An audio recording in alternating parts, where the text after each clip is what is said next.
I just want to tell you about my last couple of days. They have just been the most amazing. Yeah, it was my birthday on Monday, and we went to our favourite place. Can you hear me, guys? Can you just let me know if you can hear me? Yeah, we went to our favourite place called Bovey Castle in Dartmoor, where all the Dartmoor ponies are and everything, and it is the most beautiful, beautiful hotel with the most gorgeous grounds, and it's just so lovely. We've been there a couple of times, and we always said, you know, if we got married, we'd love to get married there, because they've got this, it's like a big long aisle of perfectly cut grass about this thick, and with gorgeous flowers on either side, and this aisle goes on forever. And at the end of this aisle is this beautiful, beautiful little summer house, all made out of wood and everything. We always said, what an amazing place that would be. Anyhow, it was our silver wedding anniversary on Tuesday, so it was my birthday on Monday and silver wedding anniversary on Tuesday. So we decided that we would renew our wedding vows, and it was amazing. Just the two of us. We didn't have any guests or anything, apart from one friend who's a wedding events person. She came and she dressed this little gorgeous summer house, and she put lanterns and little candles. And the weather has been horrific here for the last few days. But it stayed dry for that 1 hour. It was like so blessed. Just so blessed. And, you know, I know that would never have happened if I'd not had my weight loss surgery, because I would never have had the confidence to do that. In fact, I don't think my marriage, to be fair, I don't think it would have lasted this long. I don't think we would have been together. Because I was in such a terrible place that it was affecting all my relationships, and particularly my marriage. So, you know, I'm blown away. And we both wrote our own vows, and we hadn't heard them from each other before. And we've got a little video that I might just stick up on here later. I've resisted sticking it up on my business page, but I think there's so many of you that know me. If you've not met me, it feels quite personal. I've always felt like it was a bit of a family. So I might stick it on the business page for those of you who want to see, because it was just cute. It's just 5 minutes long. We weren't there long, but it was just such a lovely day. Then we went and had a couples massage together, and went to the spa, and then we went and had this amazing tasting menu, which, you know, bariatric tasting menu. Everything was tiny, but just a little bit, and they gorgeous taste and things. Back onto protein this morning. I was with a bang. I thought, no, got to get that sorted, because, you know, I sort of looked, and, you know, tonight's episode of Bariatric Mindset TV is about stalls and regain. And I was looking at the photos thinking, actually, you know, Amanda, you've put a bit back on again. You're going to have to really rein this in again. And when I was writing this for today, you know, writing some notes, I always write a few notes so that I make sure that I tell you all everything that I know about that subject, you know, to try to help you. That's what this is all about, is I'm here to try and help you. And I was asking myself the same questions I'm going to ask you guys to ask yourself tonight. And I thought, you know what, you're not doing some of these. And it's about recommitment. You know, we forget. We forget the things that we're supposed to be doing. It's just normal. We just do, and you just need that accountability and recommitment all the time. So, you know, it's a bit of a thing for me. I am a newly married, bizarre, and I'm now 54. And, you know, I just thought, you know, it's a really good time for me to make a commitment to you guys live on here that I'm going to commit to redoing some of these, because the tool that we're given, you know, it really does work. It works for years. I'm 6 years out now. And when I work with my tool, it really works for me.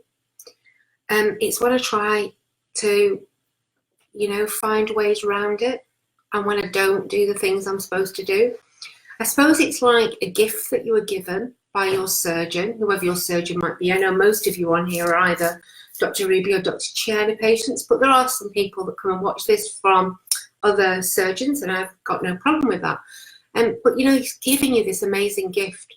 And if you come privately, like I did, and my clients are, you know, they do, it's not cheap either. I mean, it's cheap with New Leaf compared to the UK. You know, we're talking £4,000 for a sleeve, but it's still a lot of money for most people. You know, that really is. And, you know, it's remembering really, why did you do it? How did you feel when you very first started out on this journey? You know, how much absolutely were you going to make this work? How far would you have gone? What lengths would you have gone to? And I know the answer to that with me. I'd have gone to any lengths. And I was so full of commitment. And every now and again, we need to recommit. So can you guys just give me a hashtag live if you're on live? There's a couple of reasons. It lets me know who's here. And also the other thing is, apparently, the more comments we get in the comments box, the more chances we've got of going out to other people.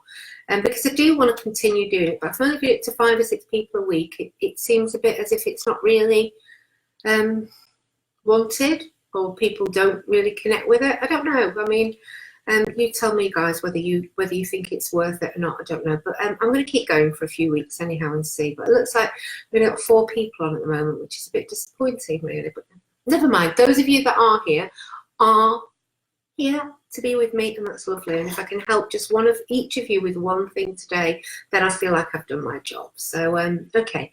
So there's just recently been loads of people on my group that have been saying that they've been stalling, and most of these people are in the early days of weight loss surgery, and I think, you know, they're just not expecting this. I don't know whether I try to give people realistic expectations and talk to them about their expectations of surgery, but I sometimes wonder how well I'm getting that across, because, you know, I always say that if somebody doesn't understand something, it's the person that's actually delivering it that's at fault. And that's why I really wanted to do this again. You know, I do talk about expectations a lot, but I just think it's really important that people set their expectations of this surgery. That people seem to think because they've had weight loss surgery, they're going to lose like a stone every month or even more. You know, like I had people say, well, I lost a stone last week and I've not lost anything this week, and being disappointed with that. And just expecting such, not just a large amount of weight, which I suppose we can expect with weight loss surgery, but it's the speed and the consistency that people seem to expect it to come off that's a bit alarming for me. And I really want people to have their expectations set properly, so that they're not feeling uncomfortable or disheartened or fed up about it. Because the reality of it is that when you have the surgery, if you stick to the guidelines that we give you, or your surgeon gives you, your dietitian, etc., that in that first 12 months, you are going to lose weight. You really are. And you'll lose more than you would have if you've not had it, without an absolute doubt, whatever diet you went on. But it isn't a linear process. You know, it doesn't happen like that. It doesn't just go down every week we lose the same, you know, and everybody is different in the way that they lose weight. You know, people lose it in a very, very, very, very different pace. You know, we all lose it at different paces. And it's really important that we realise that in the first few weeks, you know, we tend to lose quite a lot of weight. You know, especially the pre-op diet in the first few weeks. And then about 3 weeks, we often can have a stall, and maybe from then we have other stalls along the way. It's a very normal process of losing weight. A lot of people freak out a bit about that and think they're doing something wrong and they're the one that it won't work for. And, you know, it can make you feel really, really scared. And I just want to put your mind at rest, guys, that you know, it's exceptionally rare, and I mean absolutely exceptionally rare, that you are doing something wrong and you are going to be one that doesn't work for.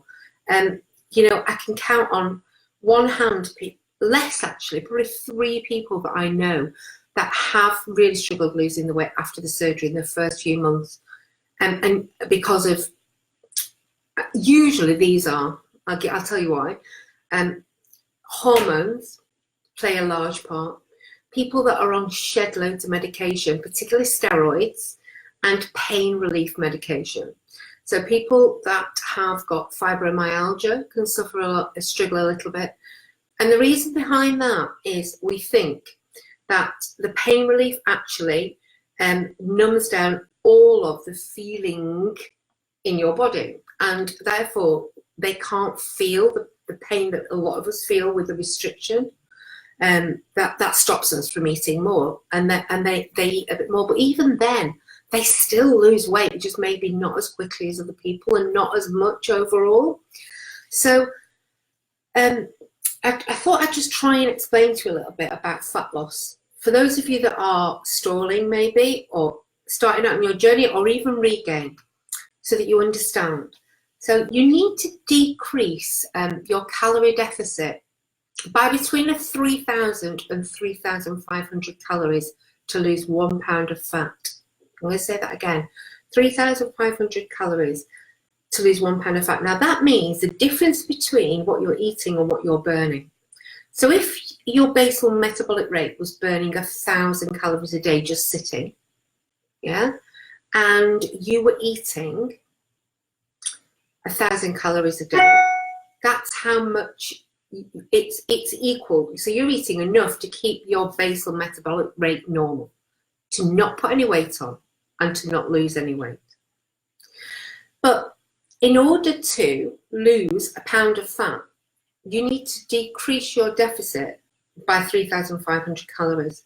So if you ate 500 calories a day, it would take you 7 days to lose that pound of fat. If your basal metabolic rate was just 1,000. Now the majority of women, they say, are about 2,000 calories a day to just keep your body going. That's without doing any exercise. And men, about 2,500 to 3,000.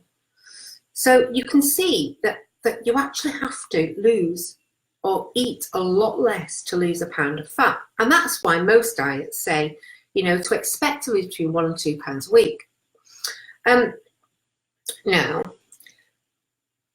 yes, granted, with weight loss surgery, you are going to lose a lot, particularly in the first weeks, or you are going to have a high calorie deficit because you're drinking and you're not eating very much at all.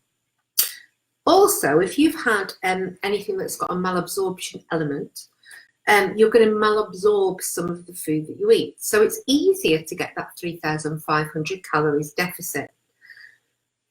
But losing 5-6 pounds a week, that's a lot of calories, an awful lot of calories that you've got to eat less than your body needs to live on. And it's just not realistic to expect that. Now, the difference between, so how can I say it? So with or without weight loss surgery, expecting more than 2 or 3 pounds a week, all it's going to do is just cause you frustration, upset, make you feel miserable, and it's a false, it's what we call a fear. It's a false evidence appearing real. The evidence is that you're not expected to. The evidence is that some people do, and some people will for a few weeks, but it isn't expected. And those people that do for a few weeks may stop losing weight much quicker. They may lose their weight within the first 3 or 4 months and then not lose much after that, because everybody's body gives up or releases their weight at different rates. Some people easily do it quickly and some people don't. This 3,500 calories is an average. Some people maybe need to have only a 2,000 calorie deficit to lose a pound of fat. Some people may need to lose more, and it will all depend on your specific metabolism. If you've been dieting, and particularly yo-yo dieting, for a long time, your metabolism will have naturally slowed down, and that will make it much harder for you to lose the weight. Hormones can make a big difference. Medication, age, if you're over 40, it's known it makes it harder, that your body struggles to release the fat as easily. There are so many different things, but the one thing that I can tell you is if you follow the guidelines with weight loss surgery, it is consistent and you are much more likely to keep it off in the long term. Now, an average weight loss, and I'm going to say average because nobody is average, we're all different. We don't have an average person. An average I have seen over the past 5 or 6 years is between about 7 and 14 pounds per month. That's the average weight loss after weight loss surgery. Some people can be a bit less. And some months, some people will lose 14 pounds or a stone, and then the next nothing. And some people will lose 7 pounds every month. Everyone is different. So I suppose the big thing I'm trying to say with this is please don't compare, because it's just going to make you miserable. Because we never compare ourselves with anybody that's not doing as well as us. We always compare with people that aren't, that are maybe doing more or doing what we believe is being better. And I really, really urge you, because of that, please try to weigh yourself once a month. Give your scales to somebody. Make it a monthly ritual, particularly in that first 12 months, because you're going to see a big change. And if you're weighing yourself every day, you forget. Or even every week, you might see anything, and it's so disheartening. Whereas if you did it once a month, that you are going to more than likely see a movement of some sort. So give yourself a break. Just remember, if you stick to the guidelines, it'll work, and just try and enjoy the journey just that little bit more. Just relax, go with the flow, have faith in the universe, have faith in your surgeon, have faith in yourself, and it will. And the other thing is stress makes losing weight even harder, because you produce cortisol and adrenaline and all those other things. So stressing about it, you're actually making it more difficult for yourself. And there isn't, you can't change it. You can't change how quickly your body's going to want to release its weight. Your body's your body, and it will do it in its own time, however much you fret about it. So as long as you're sticking to the guidelines. However, later on, I am going to go through some questions with you that I want you all to ask yourself, whether you're either stalling or you're regaining or you're not, just to reconfirm that you're doing everything that you should be. Another explanation, particularly of that early stall, and it is in the section, in the file section on the website, is that our bodies use glycogen. This is a short-term energy storage, okay? So it's if, for example, you need a real burst of energy, you've got a saber-toothed tiger, or in this day and age, for example, we don't have saber-toothed tigers, but, there's fire in the room, or there's a burglar in the house, or something where you've really got to fight or flight. We have that in order so we can move bloody quickly. And glycogen isn't very soluble, so it isn't very soluble, but it is stored in our muscles for quick energy. Now, 1 pound of glycogen apparently requires 4 pounds of water to keep it soluble. Okay, so for every pound of glycogen that you have got in your body, you are carrying an additional 4 pounds of water to make that glycogen soluble to be in your blood. And the average glycogen storage for a person, for a human, is about 2 pounds. So that means that most of us are carrying 8 pounds of water with us to keep that glycogen soluble. So if you're not getting enough food, your body turns to this stored glycogen because it's the easiest form of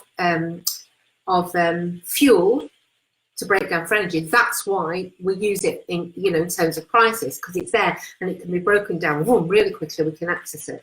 But if you are starving your body, it wants to get hold of something pretty quick because it's shot. So when you use up your 2 pounds of glycogen, you also will lose the 8 pounds of water that was used to store the glycogen. Okay, there you go. So that 2 pounds of glycogen and 8 pounds of water, well, that's the easy 10 pounds that most people lose in the first weeks of a diet. And that's why it never stays like that. We lose that flush of weight, but after that we start to what they call really burn the fat. So we sort of think we've lost a load of weight, but we've lost mostly water. However, as you stay in a calorie deficit, your body starts to realize that this isn't a short-term problem. You start to lose the fat and you start burning fat for energy.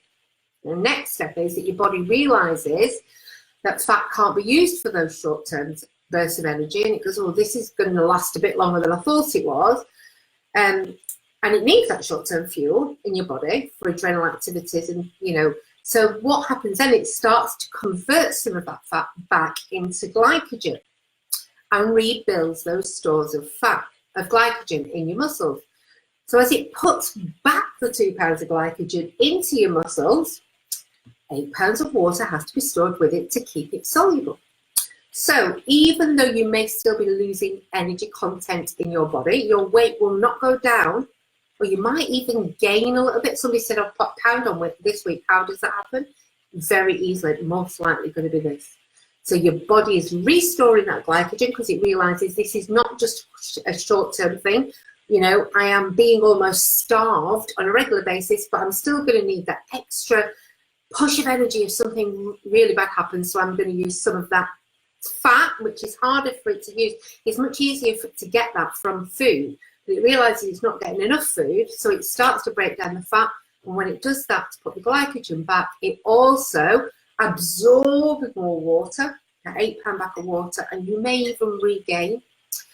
And this can also happen at times in your weight loss if you shift your eating patterns. So if you reduce your carbs, or you have a binge, you go away for a holiday and then you're putting all those carbs back in, you're building your glycogen back up again, and then you stop. And if you're switching things around, so switching things around can sometimes be a good thing because it can actually kickstart your body into burning fat or burning carbs or doing something differently, which can really help. So I'm just going to have a quick look and see if there was anybody here, if there's any questions before I moved on. So I'm just put here, definitely was worried at first, but I've got used to it now. It's like each stone I lose, I stall for a few weeks, and then it starts all over again. Absolutely, Tanya. And that's what does happen. A lot of it is about that glycogen. It gets rid of it, and then it pulls it back in again. And, the body loses weight at very, very different rates.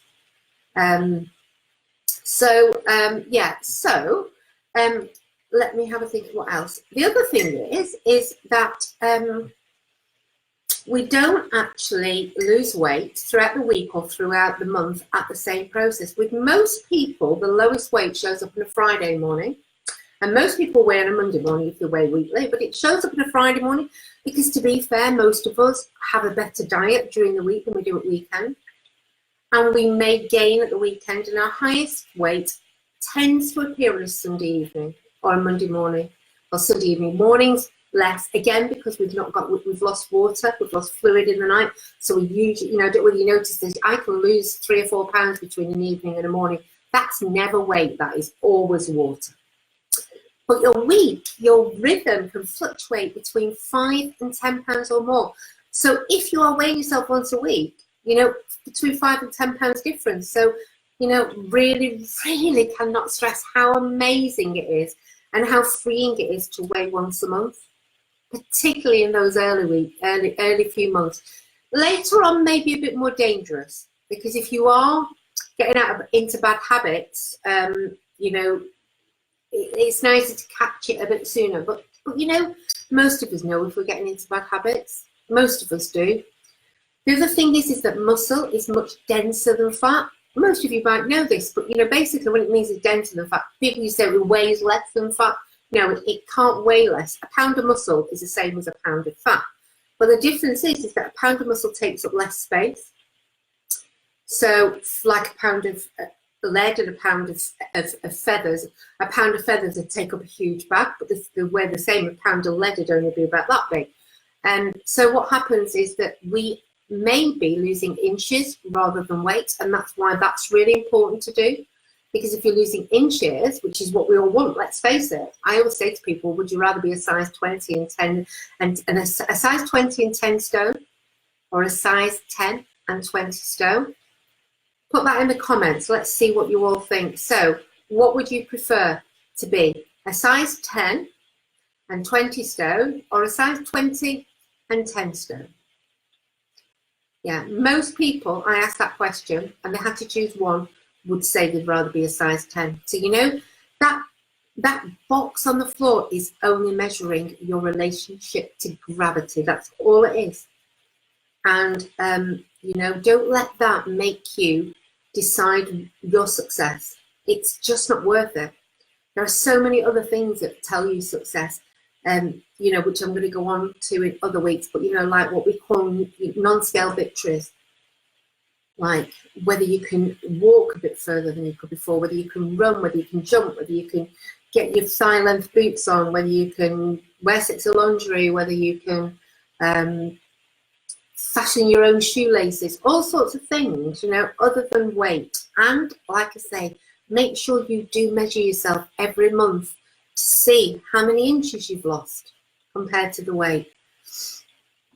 Okay, so the most important thing to do is just to follow the guidelines. My biggest stall was when I was about 6 months.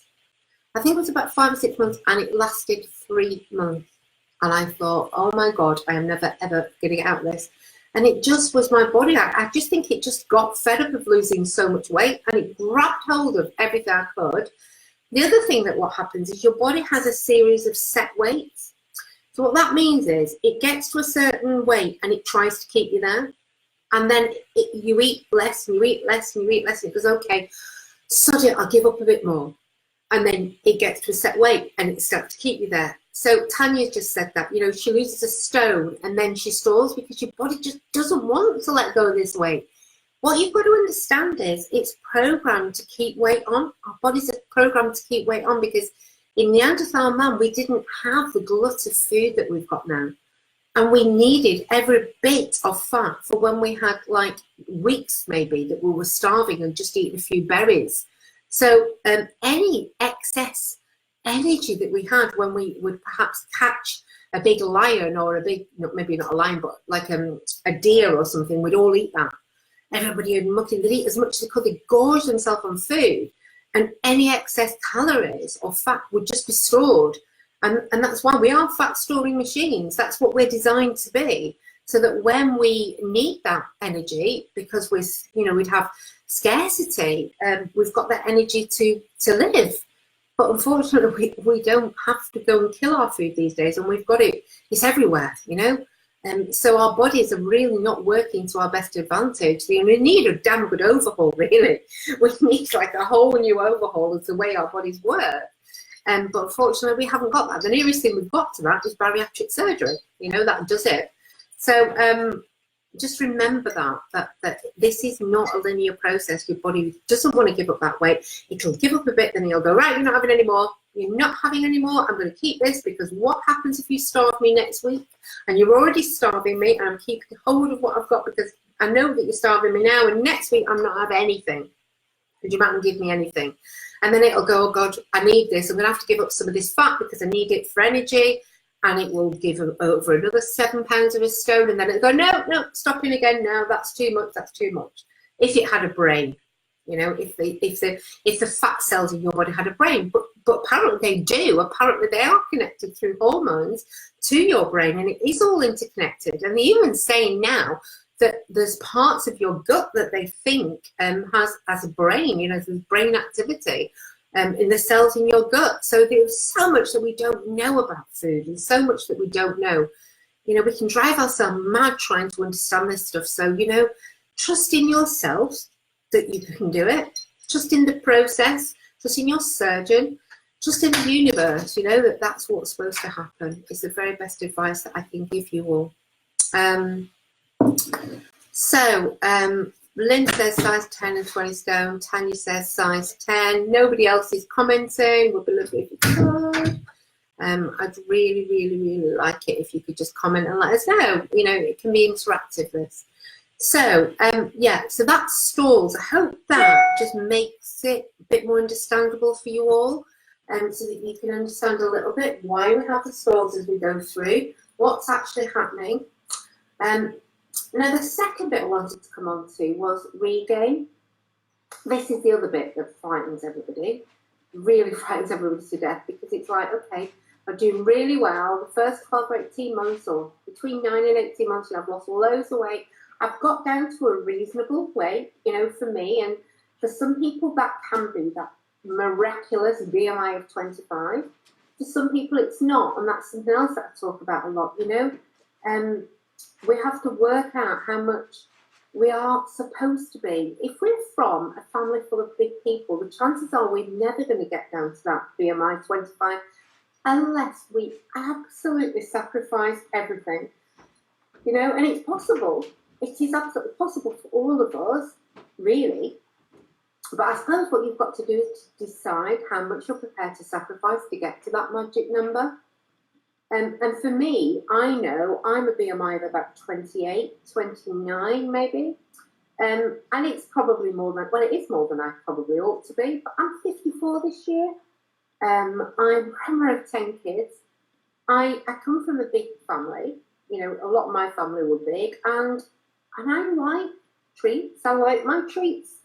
I like to have a cream tea once a week with my husband. I like food. I really like to enjoy my food, and I don't want to go to massive extremes to get down to that BMI 25. For me, it isn't that important.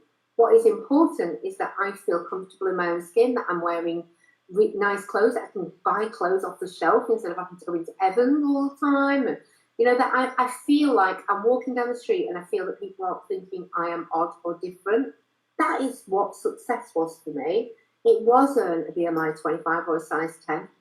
I'm a size 14/16, and that's success for me. And I know I am not prepared to put in the additional extra work that getting to that magic BMI 25 would take for me. But we're all different. Again, you know, you have to decide what's right for you. You have to decide, and that very well might change as you go through. I hear some people say, I want to get to a size 16. They get there and they go, actually, no, I want more than that now. But, you know, it's important to think about that. You know, how much are you prepared to sacrifice? And what do I call it? If you, for successful surgery, you need to have achieved a BMI loss of 50% of your excess weight loss and kept it off for 5 years. So basically, if you had 10 stone to lose, to get from where you were at the beginning to how much it would cost you, how much you would weigh at a BMI of 25, if that worked out at 10 stone, then you would need to lose 5 stone to achieve that 50%. If you had 10 stone to lose and you lost 6 stone, you'd have done 60%. So you can work it out like that. And you know that the statistics are, unfortunately, that 30% of bariatric patients don't get to that 50% after 5 years. And that is rarely because the tool of the surgery is not working, or there's something wrong with it. It's usually down to the patient, unfortunately. It's down to lots and lots of things, but working around the tool, so making grazing, not eating the right things, too many treats, emotional eating, self-sabotage, eating with food. And I'm going to get you to ask yourself some of these questions in a minute. And then what happens is so between 10 and 15% of what you have lost is a normal regain. Nearly everybody who loses weight with weight loss surgery will gain between 10 and 15%, and that usually happens between 18 months and 2.5 years. And that is normal. Just like my husband gains 10% of his body weight every winter. He has done that as long as I've known him, and every spring he gets rid of it. I've never understood that concept, but actually I know I do that now. I actually put weight on in the winter, and in the summer I lose some of it. But with weight loss surgery, your body is in such a shock in the first few months, and you will lose lots and lots of weight very quickly, and then it equilibrates. It gets to its what I call sweet point and tries to stay there, and that usually means that you put a little bit back on. That is normal. So be aware of that. But if you're putting more than 10 or 15% on, that's not, you know. So you need to really look at yourself and ask yourself some questions as to why you may be regaining. Or if you're stalling, it's also really good to ask yourself these questions too. So, number one, have you increased or changed your exercise routine? Now, if you have done that, the chances are you will be building muscle. And if you're building muscle, you may not be losing weight, or you may even be gaining a little bit of weight. But because I said earlier that the muscle is denser than fat, you may find that you're losing weight, you're losing inches or changing shape. So ask yourself that, you know, exercising can make a difference. Are you drinking your 8 glasses of water a day religiously? It has been proven that not only does the water help to flush the fat out of your system, which is really important because it's like a detox thing. If you've ever been for a massage, after they say you've got to drink plenty of water to flush out all of the hormones and all of the chemicals. But it's the same with fat. When you're losing fat rapidly, you need to be able to flush that out into your bloodstream and into your urine. And in order to do that, you need plenty of water. It also apparently means that it says that 96 calories extra a day we burn if we have our 64 ounces or 8 glasses of water a day for nothing. You're burning 96 more calories per day by doing that. That 10 calories, what, 10, 15 calories per glass? Could it be worth it? Yeah, got to be worth it. Can put no added sugar swatch in there. Tea, couple of cups of tea, coffee. See, tea, coffee are diuretics, which stops the water from helping to flush the fat out. So not the best way, but I do have quite a bit. As you can see, I'm drinking the tea now. Quite a bit of my water intake will come, but I make sure at least half of it is from pure water. And I do know that when I stop doing that, I don't lose weight, or I put weight on, or I do stall. Have you changed, number 3, have you changed your medication? If your medication has changed, particularly antidepressants, steroids, gabapentin, and some of the fibromyalgia or chronic pain drugs can really cause weight gain or certainly stop you from losing weight. If that's the case, you might want to go back to your GP and see if they can put you on a different one. And that's not you. There's not a lot you can do about that. What is your protein intake? Are you getting the minimum 70 to 80 grams of protein every day? And most of that should be made out of solid protein, because solid protein fills you up. It increases your metabolism, which is something we want, and it stops you from feeling hungry. And it uses your tool to the maximum effect. When you've got solid protein, you feel that restriction. And that's a problem. A lot of us feel that and go, oh, I don't like that. I'm going to stop that. I'm going to go and eat something mushy because I can eat more of that and I feel more comfortable. Well, actually, you're not using your tool. You're supposed to feel uncomfortable for a reason. It's supposed to feel uncomfortable so that you stop. That was the whole point of it. And, you know, if you're eating foods that don't make you feel uncomfortable, you are naturally going to eat more of them. You eat more of them. Most of those foods tend to be higher in carbs and calories, and therefore you are going to either stall or regain. So go back to thinking about solid protein, fish, chicken, meat, cheese. If you're vegan or vegetarian, looking at things like pulses, grains, tofu, all sorts of things like that. But solid protein should be the majority of your diet for a weight loss surgery patient for life. See, obesity is a chronic illness. It's never going to go away. Weight loss surgery does not cure obesity. And what it does is gives you a tool to manage it. And if you're obese, got the illness of obesity, it's chronic, there's nothing you can do about that. I think it's bloody unfair. And I must admit, I wake up every day and go, sod it, hell, why have I got to have this? But I do. I have to just accept that and use all of the tools in my toolkit that I can to actually beat it, to keep it in relapse. So, eating solid protein first is the most important thing and always will be. It won't change 2 or 3 years out of surgery. It always will be the most important thing. And that's when I get frustrated when people say I'm going to go back on a liquid diet, or I'm going to go back and eat into Slimming World and eat loads of carbs because I'm on a diet, Slimming World, but you're not working with your tool. Yes, if you went to Slimming World and you were doing what the old red days were, where it's nearly all solid protein, yeah, fair enough. Maybe, that does work with a bariatric diet, to be honest. But you have got this tool. You've invested time, you've invested your health, you've invested money in it. It has everything you need. You just need to reinvest in the process and just go back to solid protein at every single meal. I'm sorry, I know I sound really bossy sometimes, Last week I looked at my life and I thought, God, you sound really bossy. It's awful. I'm trying to calm it down a bit this week, but it's not bossiness. It's like I'm so passionate about this stuff. You know, it's so important to me. You know, so solid protein should be 70% of your diet. Well, so no, 50% of your diet. Then the other 50% should be made out of veg and carbs, but you know, good carbs. So sweet potato, whole grain pulses, that type of thing. Yeah, treats. Let's go on to treats. So, how often are you having treats?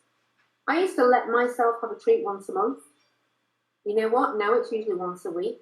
And if I let myself go, it'll be once a day. And it can really creep upon you if you're not careful.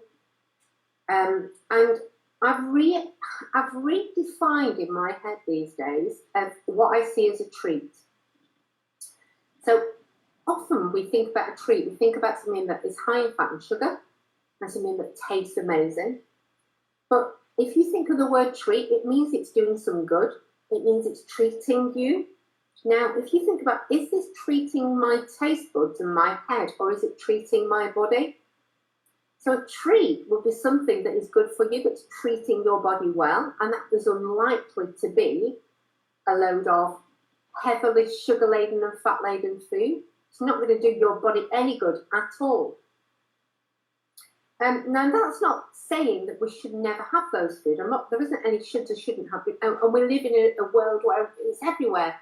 And we can't live in this idea of, you know, we can't have something or you know, deprivation, because that's just going to the old F it button. You know, we're going to go, oh, sod it, and just eat everything in sight. We don't want to do that. But some of the things I ask myself, there's 3 questions that I ask myself every time I'm going to eat something or something that I'm not so sure about. I'll go, right, okay. The first one, is this going to be tasty for my taste buds? Am I going to enjoy this food? Because I'm damned if I'm going out for a meal and eating fish fingers and chips off the kids' menu just because I've had weight loss surgery. Oh no, no way am I doing that. You know, if I want lobster and it's 40 quid a thing and I can afford it, I'm going to have the lobster. I'll eat part of it and I'll take the rest home. But whatever food I want, I'm going to eat. You know, fillet steak, whatever it is, I'm going to eat and I'm going to enjoy it. I'm not eating rubbish food that tastes horrible because I can't eat very much of it. So what I'm going to eat, I'm going to damn well enjoy. Okay, so the first one is, it going to taste good? Am I going to enjoy it? The second one is, am I going to be, is it going to make me feel good? And what I mean about that is, at the end of this, am I going to feel guilty? Or would it make me feel worse if I didn't have it? Okay, now, okay, sorry, now I'm going to rephrase. The second one is it going to do is it a treat for my body? So the first one, is it a treat for my taste buds? It's got to taste nice, yeah. Is it a treat for my body? So is it going to do my body good, or is it going to do it bad? Is it likely to get me to my goal or not? And if the answer to what I want to be doing is answering 2 out of these 3 questions. The third one, is it going to be a treat for my head? So am I going to eat this and go, shit, why did I eat that? I've done it again. I really hate myself. I'm going to feel so awful. What am I going to do? I'm going to go and eat more because I feel shit about myself. I don't deserve it. I hate myself. I'm a horrible person. Therefore, well, just might as well go and eat the rest and put the weight back on. Or, so if the answer to that is I am going to feel like that, then I tend not to eat it. But sometimes there'll be a situation where, yes, it's going to treat my taste buds. So, like, say, for example, a piece of birthday cake. It's going to taste great. I know it is. It's not really going to do my body any good, so it's not a treat for my body. However, not eating it would be worse for my head because I feel deprived because it's a birthday cake. And I'm sat with my niece or nephew or my grandchildren at their birthday party. I'm going to feel like a leper if I don't eat that food. I'm not going to be part of it. So if that is the case, then I would eat it because I'd say I've answered 2 out of 3. The first one, it's going to taste good. The second one, no, it's not going to be good for my body. But the third one is I'm going to feel worse if I don't eat it. So I have a 2 out of 3 rule. So if I answer 2 of those questions in a yes, or 3 of them. You know, is it going to taste good? Yes. Is it going to be good for my body? Yes. So, for example, the lobster. And am I going to feel good afterwards? Is my head going to feel all right? Yeah. So that's 3. But I have to answer at least 2 of those positively before I can eat it. That, for me, is an amazing rule to go off. And it stops me from feeling deprived as well. So maybe that will help some of you. That's a really, really good one. The next one is, how often are you eating? So are you eating, as the guidelines say? Now, in the early days, we do eat a little bit more because we're eating such a small amount. But from about 5 to 6 months, we should really only be eating a minimum of every 3 hours. So in between that 3 hours, we should not be having anything but fluids. And when I say fluids, I mean none of added sugar, squash, water, tea, coffee, not made with milk. If you're having a protein shake or a latte, that is counted as food because it's very highly calorific and it's also got lots of protein in it. So, you know, if you're having a protein shake, a coffee, that's food, and particularly in the early days. Now, after about 4 or 5 months, you want to be taking, I would say, 80% of your protein in solid protein. And the rest, occasionally, to get that 70 or 80 grams of protein in, you know, the odd protein shake doesn't go amiss. I quite often have a protein shake in the morning, particularly when I'm really busy, and that sets me up for the day. But, you know, you really need to be getting most of it in solid protein because that's what's going to work with your tool. It will fill you up. Some people think 78 grams of protein, and at like 12, 18 months, they're still having 3 protein shakes a day. It's not going to fill you up, and you're going to be hungry, and then you're going to go and eat the wrong things or eat too many calories, eat too much. So, you know, just bear that in mind, guys, that it really, really should be solid protein after the first few months and 3 hours in between food. The ideal is 3 times a day and 1 or 2 high protein snacks. And that high protein snack can be a protein shake or a drink, a latte or something like that. That's fine. But I don't want you to be thinking, well, I can have a latte as well as a snack because it's liquid. That is still classed as a snack. So if you've been having 3 or 4 lattes a day, think about that. You know, what is that doing? The other thing is, if you're regaining and you're struggling with regain, check how much solid protein you can eat. Because quite often people say, oh, my tool's not working. You know, it's not working. I can eat far more than I could. And you're supposed to be able to. You're really supposed to be able to eat more than you could because it dilates. And we want you to because we don't want you to be continuously losing weight until there's nothing left. We want you to get to a stage where your body is naturally happy and stay there. But if you are not eating solid protein often, you need to just make sure that you're increasing that. And look how much you can eat. Weigh it. Sit down and have a bit of an experiment. And if you can eat less than 250 grams of solid protein, now I know we do recommend 100 grams or less, but if you can eat less than 250 grams of solid protein, you still have got a functioning tool. And I'll try and explain that more. A normal average size stomach can take in about 1 litre. And we do it in litres because it's actually volume. It's not really weight. Because like I said before, you know, like for example, I know we don't eat feathers and lead, but if you were eating feathers to get like 100 grams of feathers, you probably need that much. If you're eating lead, you probably need that much. It's not going to fill you up very well. So we talk really about volume, and that's why I prefer people to look at the size of their portions rather than weigh them. Because, you know, the size of the palm of your hand is about the portion you should be eating. And that will, you know, be bigger if you are a man, usually. So that's why it's a really good way of working out how much you should be eating. And those plates, I've not got one with me. I'm going to do something with those and do a bit of a live on those again another day. But if you can, 250 grams of solid protein is still functioning pouch, but it would normally, your normal stomach would actually hold 1 litre. That's 1,000 millilitres. And up to 400 millilitres is a functioning pouch. You still should be able to lose weight or maintain your weight if you've lost it at a 400 millilitres. Now, if you had 400 millilitres at the beginning, you might very well struggle. But later out, 400 millilitres should be enough for you to sustain your weight and maintain it. So that is working if it's 400 millilitres or less in capacity. So think about that one as well. Have a look, check it. It will just give you, make you feel, yeah, all is okay in the world. It's fine. I'm just not working with this very well because I need to go back to basics. So grazing all day is a really big one. You know, every time you go past the grapes, a couple of grapes in. Every time you go past the biscuits in, just have one biscuit. Every time you go past the fruit bowl, the cheese in the fridge, just have a bit of cheese because it's protein, you know, just a bit, because you can only have small amounts, and you know, those little baby bells, and you know, if you're not careful, you really do need to go to eating 3 hours, stop, 3 hours, stop, 3 hours, stop. Put an alarm on your phone. You know, my Siri, I've got Siri, and I just go, hey Siri, set an alarm for 3 hours time. And until that alarm goes off, you eat nothing.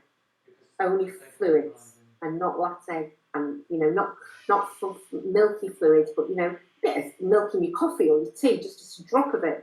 But yeah, 3 hours. Try it. See, count how often you're eating in a day. You might very well be surprised. Just have a tally chart somewhere. How often do I eat in a day? You're really not supposed to be eating more than 5 times by the time that you're like 6 months out.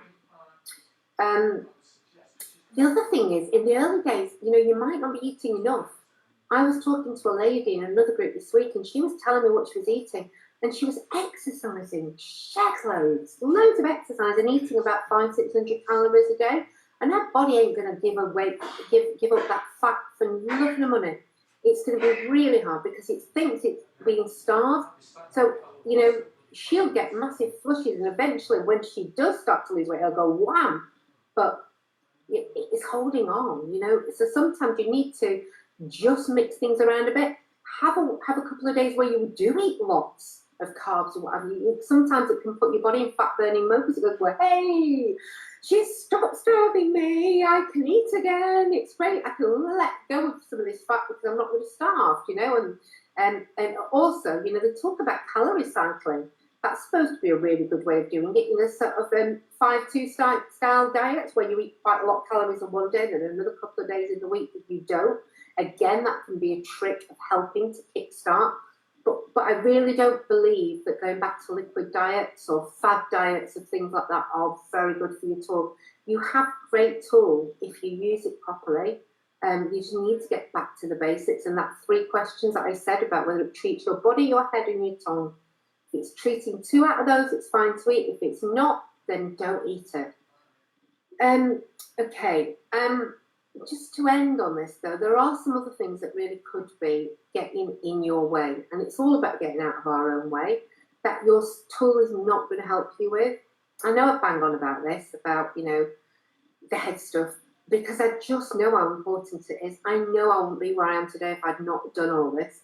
But things like, some people are addicted to certain foods like sugar, fat, you know, it is really a reality that there is food addiction, and some people just have to go cold turkey with that, and that's really difficult, and maybe need some support to go through that with somebody. Emotional eating, you know, learning to be an emotional master is really hard. Learning how to manage your own emotions, knowing what to do in times of emotion, because our body is designed to get rid of pain at any cost. Absolutely, to move ourselves away from pain as quickly as it possibly can. And if not just move ourselves to a state of ease, but to move ourselves to a state of pleasure. And food, particularly, you know, high sugar food, it really does get that part of the brain going, way, really quickly. So it's an amazing tool that if you are struggling with any physical or emotional pain, that just for that few seconds, it's going to get you from that place of dis-ease, uncomfortableness, pain, and get you into a pleasure state really quickly. But the problem is it lasts such a short amount of time. And then afterwards, the shame and the guilt and the, oh God, I've done it again, can actually take you back to a worse emotional state than you were before. But yet we keep getting on that cycle of doing it and don't understand how to get off that. And that it really is possible to get off it, but it takes you to be a real good emotional master. And, you know, working with a coach or a mentor of some sort to help you with that is really effective and so important, because that's the difference between having long-term tools that will help you forever than having a short-term tool that your brain is going to try and work around, which is your weight loss surgery. You know, it's just a tool of restriction. It makes the portion sizes less. But if you're going to make those foods that you're eating the wrong types of food, that you can get a hell of a lot of chocolate in a tiny tummy, you know? And chocolate is always going to have shed loads of calories and fat. It's never going to change. So working out why and how you can actually soothe yourself without eating is really, really important skill to learn. The other thing as well is sabotage. A lot of us aren't aware of what our sabotages are. You need to be really in a place where your why of losing the weight is bigger than your why not. And what I mean by that is a lot of us aren't aware that our body doesn't want to give up the weight because it's actually protecting us from something. It's stopping us from uncomfortable feelings that might happen when we have lost the weight.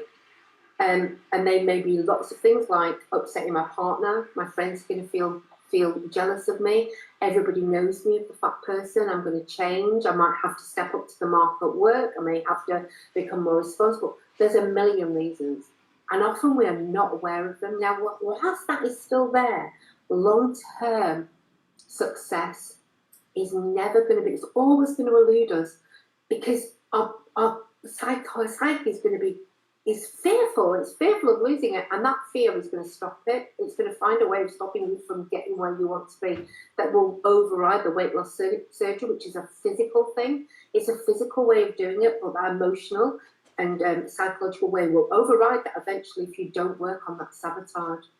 And the connection between love and food and all of those things can also drive us back to our old ways.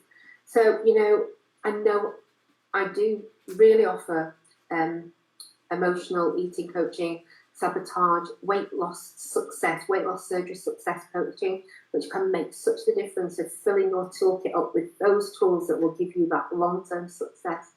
So please reach out to me if you need any help with that, because that's what I'm here for. It's just been a blast. I wish somehow this could be a little bit more interactive. But guys, it's been lovely to be with you today. Yeah, I've gone on for an hour again. It's only going to be half an hour tonight. So yeah, drop me a comment if you're enjoying these or you're getting some use out of them, because I do want to continue them, but I don't want to be here every week if people aren't actually getting some benefit from them. And thank you, Karen, compelling view, and that's lovely to hear. Yeah, it's been great. It's been lovely seeing you all, and I will see you now Wednesday night, so next Wednesday at 7, and I am going to I haven't worked out what I'm going to do next week. I will post it on the group so that you can see, but it will be interesting, I promise, and helpful. Okay guys, take care, bye.